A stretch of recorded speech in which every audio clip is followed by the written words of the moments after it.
Oktober identik sama Halloween.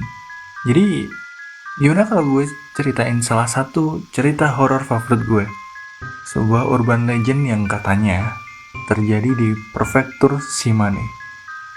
Yap, ini salah satu urban legend yang terjadi di Jepang. Ceritanya lumayan panjang, jadi siapin cemilan sama minuman kalian, dan mari kita mulai. Sebuah urban legend yang menceritakan sebuah kutukan. Kotori Bako.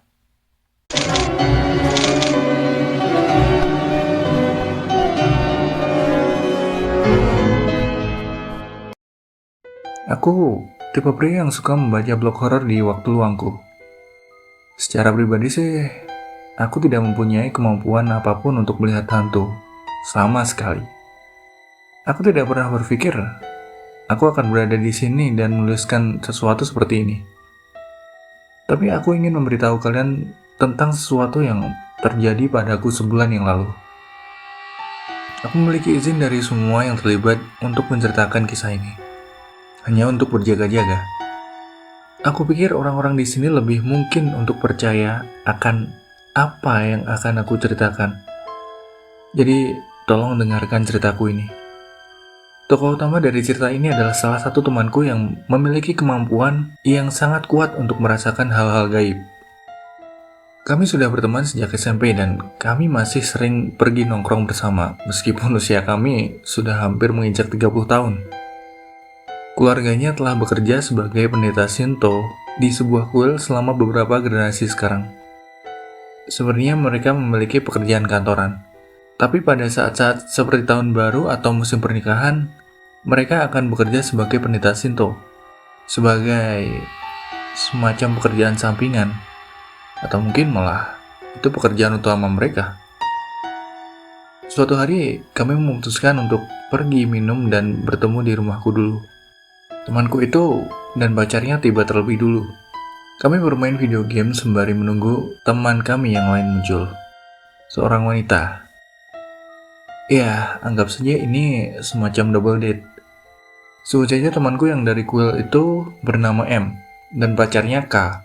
Gadis yang datang terlambat S, dan aku sendiri A. Saat kami bermain video game, aku mendapat telepon dari S-chan. Ah, sorry. Kayaknya aku bakalan telat deh. Aku barusan nemuin sesuatu yang menarik di gudang. Kayaknya ini punya keluarga aku deh. Kamu pintar mecahin puzzle sama teka-teki kan? Tunggu bentar, aku bawa kesana bentar lagi. Sekitar 40 menit kemudian, S-chan tiba. Atau lebih tepatnya, saat mobil S-chan berhenti di halaman rumahku, M tiba-tiba terlihat panik dan berkata, Enggak mungkin. Woi, ini nggak bener kan? Nggak mungkin. Gimana nih? Aku harus gimana? Lagi di luar kota lagi. Kenapa? Indra kenamu lagi? Tanyaku. Namun temanku itu seakan sama sekali tidak mendengar pertanyaanku. Gawat. Es-chan, seriusan kamu bawa benda kayak gitu ke sini? M bisa melihat hantu, tapi dia biasanya tidak suka membicarakan apa yang dia lihat, ataupun pekerjaan keluarganya di kuil. Aku tahu mereka mengusir hantu, tapi baru kali ini dia sampai gemetaran seperti itu. S-chan masuk dan wajah M pun menjadi pucat. S-chan, kamu bawa apa? Coba kulihat. Tahu dari mana? Aku nemuin ini pas lagi bersih-bersih di gudang. Aku ambil aja kan? Soalnya gudangnya bakal dibongkar minggu depan. S-chan menjawab sambil tertawa-tawa karena ia belum sadar betapa seriusnya situasi ini. Kemudian, S-chan mengeluarkan sebuah kotak kayu. Sebuah kubus dengan sisi sekitar 20 cm. Jadi ini yang dia maksud di telepon ketika ia menyebutkan tentang teka-teki. Benda itu terbuat dari balok kayu kecil, seperti potongan Tetris. Jangan dipegang! Pokoknya jangan dipegang! Saat itu, M langsung lari ke toilet. Kami bisa mendengarnya muntah. Kami mengikutinya dan menggosok punggungnya saat dia membungkuk di atas toilet. Setelah selesai, M kembali dan dengan gemetar mengeluarkan ponselnya untuk menelpon seseorang. Ayah, kotori bako. Temanku bawa sebuah kotori bako.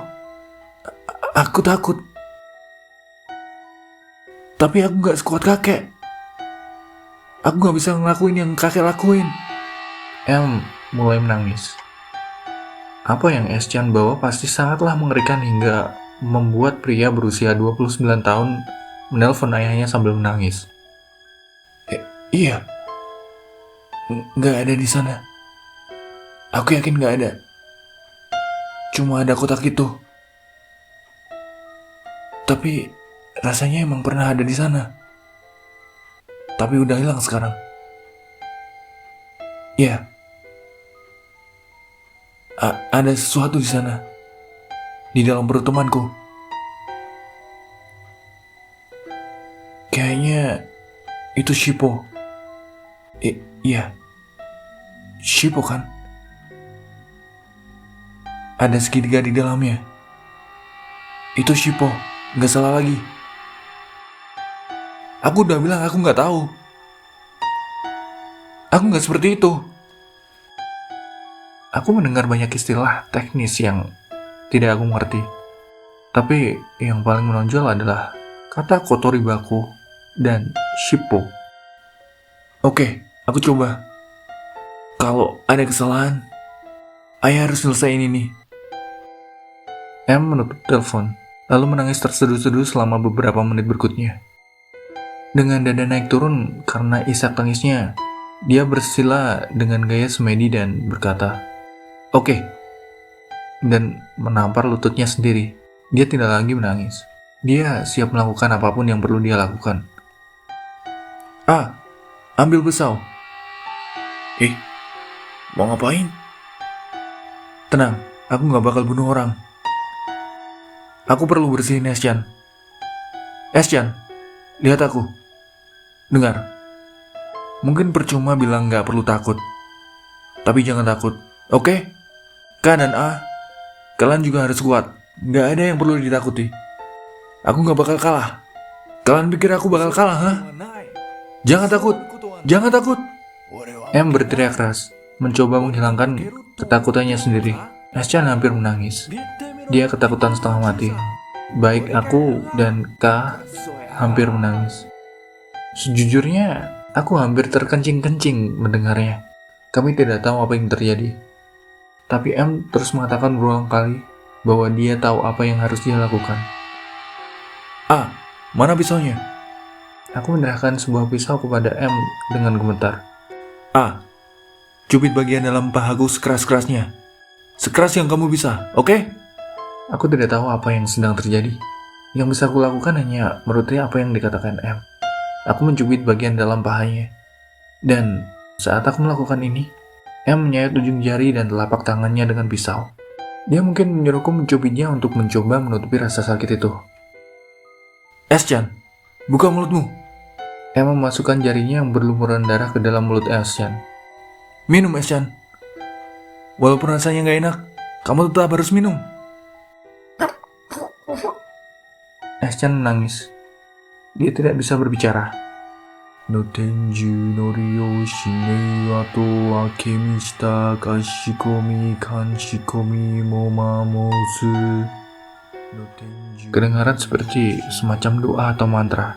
Tapi dia mengulanginya 5 atau 6 kali sehingga terdengar lebih seperti bacaan kitab suci ketimbang mantra.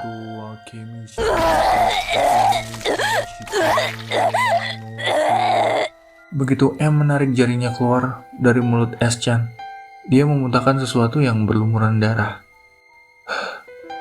Udah keluar. Oke. Kau akan baik-baik saja, S-chan. Aku bakal melanjutin ritualnya. M meletakkan tangannya yang berlumuran darah di atas kotak yang dibawa S-chan. Kotori bako. Enggak. Harusnya enggak gini.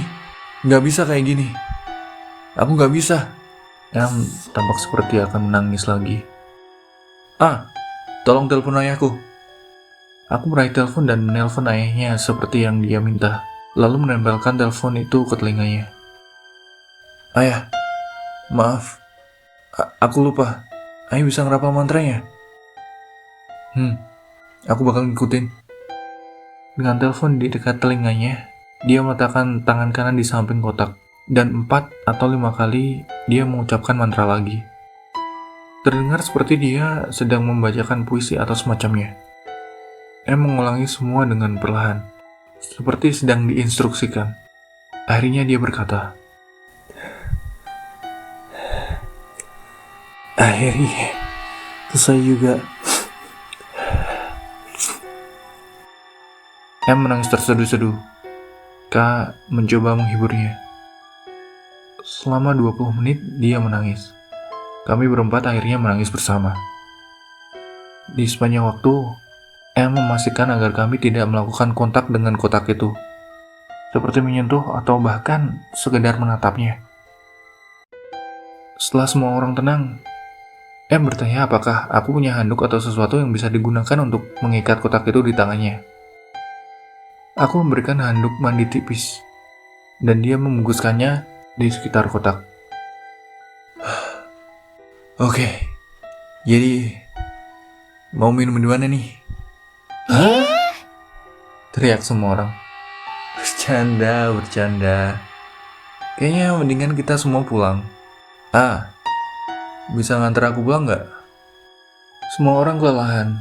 Jadi, aku mengantarkan mereka pulang dan kami pun berpisah untuk malam ini. Sekitar 8 hari kemudian, rupanya mengambil cuti kerja. Aku bertemu dengannya kemarin dan kami membicarakan tentang apa yang terjadi saat itu. Gimana ngejelasinnya ya? Keluarga Chan mungkin gak bakal suka sama ceritaku ini. Tapi, singkatnya, ada desa di atas Gunung O. Mereka punya kotak kayak gitu di sana. Aku pernah bawa ke sana buat ngurus kotak itu. Ya, segitu aja yang bisa aku ceritain. Sepertinya tidak ingin membicarakannya lagi. Tidak perlu berapa banyak aku bertanya kepadanya tentang hal itu. Dia tidak mau memberitahuku lebih jauh dari itu. Dia hanya mengatakan satu hal terakhir. Di dalam kotak itu ada kebencian. Tapi ya memang ada beberapa hal lain sih di sana. Kayak ujung jari sama tali besar misalnya. Kau tahu, dendam itu hal yang menakutkan. Aku gak bisa ngebayangin gimana mereka bisa bikin sesuatu kayak gitu. Setiap kali kotak kayak gitu muncul, biasanya kakekku yang ngurus. Dia emang biasa ngurusin hal kayak gitu semasa hidupnya. Tapi, aku gak pernah ngebayangin kalau suatu hari aku harus nanganin hal yang kayak gini juga. Aku emang ngerti beberapa hal, tapi aku gak pernah benar-benar ambil bagian di pekerjaan keluargaku sebagai pendeta. Jadi, aku ngerasa takut. Kayaknya aku perlu belajar lebih banyak lagi. Aku bilang desa dan semacamnya. Tapi yang penting, Chan baik-baik saja sekarang. Kita gak perlu lagi ngomongin hal ini. Toh kita gak hidup di zaman itu lagi. Bakal kasih, kata M. Boleh gak kalau aku ceritain ini ke orang lain? Kataku. Kamu memang suka cerita kayak gini ya? Orang yang gak bisa ngeliat hantu malah suka cerita hantu kayak gini. Ya, karena aku gak bisa lihat hantu, makanya aku suka cerita kayak gini. Ya, aku gak keberatan sih. Ini kan bukan cerita kutukan yang kalau didengar orang lain bakal kena kutukan juga. Lagian, kayaknya gak ada yang bakal percaya sama ceritamu. Jadi, itulah akhir dari pengalaman aneh yang ku alami.